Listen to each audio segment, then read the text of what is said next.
let me help you understand the enemy.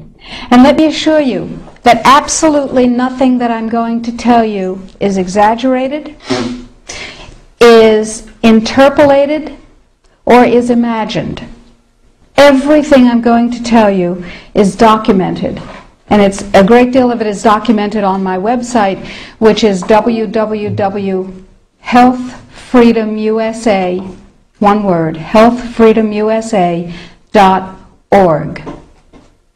And so they created a trade commission.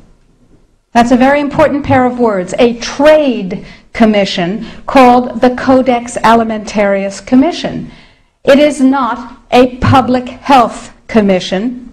It is not a consumer protection commission. It is a trade commission. Now, Codex Alimentarius Commission is administered by the World Health Organization, WHO, and the FAO, the Food and Agriculture Organization. They fund Codex and they run it at the request of the UN.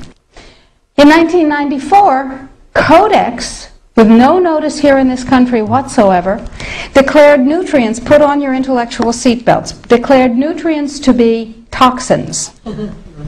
They're poisons. Dangerous industrial poisons.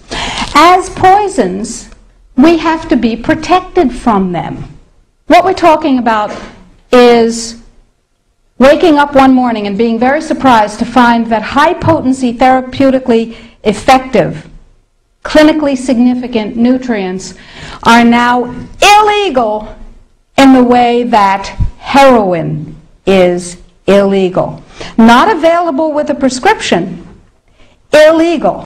Every animal used for food on the planet, whether it has fins, feet, or feathers, every animal on the planet must be treated with subclinical antibiotics.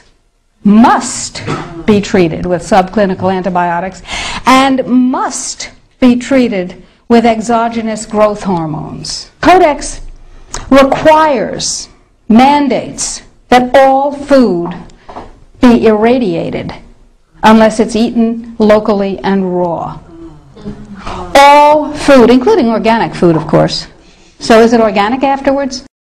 Go to Codex Alimentarius, do a Google search, and look, there are drop-down menus at the top of the official Codex page. Look at the toxins and the veterinary chemicals and the levels that are set.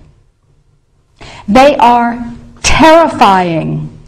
In 2001, 176 countries, including the United States, got together and they said there are 12 really bad organic chemicals. They're called POPs, persistent organic pollutants.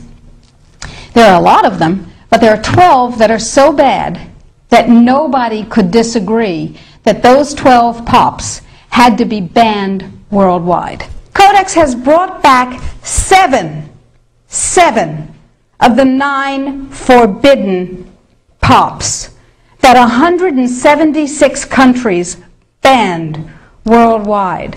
Dieldrin, aldrin, hexachlorobenzene. And the food that is imported from other countries that contains these substances cannot be stopped at our borders, because otherwise it would be, God forbid, a trade violation. That's how Codex works. In the WHO-FAO projections, the epidemiological projections, they estimate, not I, they estimate, they're the experts, that just the vitamin and mineral guideline alone, when it goes into global implementation on December 31st, 2009, will result in a minimum of 3 billion, that's B, bad, big, billion deaths. 1 billion through simple starvation. Those folks who die are not particularly economically successful from the point of view of the corporations. But the next 2 billion, they will die from the preventable diseases of undernutrition. Who will live? Probably those people who are wealthy enough and powerful enough to have their own pushers of clean food and nutrients. That's who will live. You and I? Probably not. Our children? Probably not. Our grandchildren?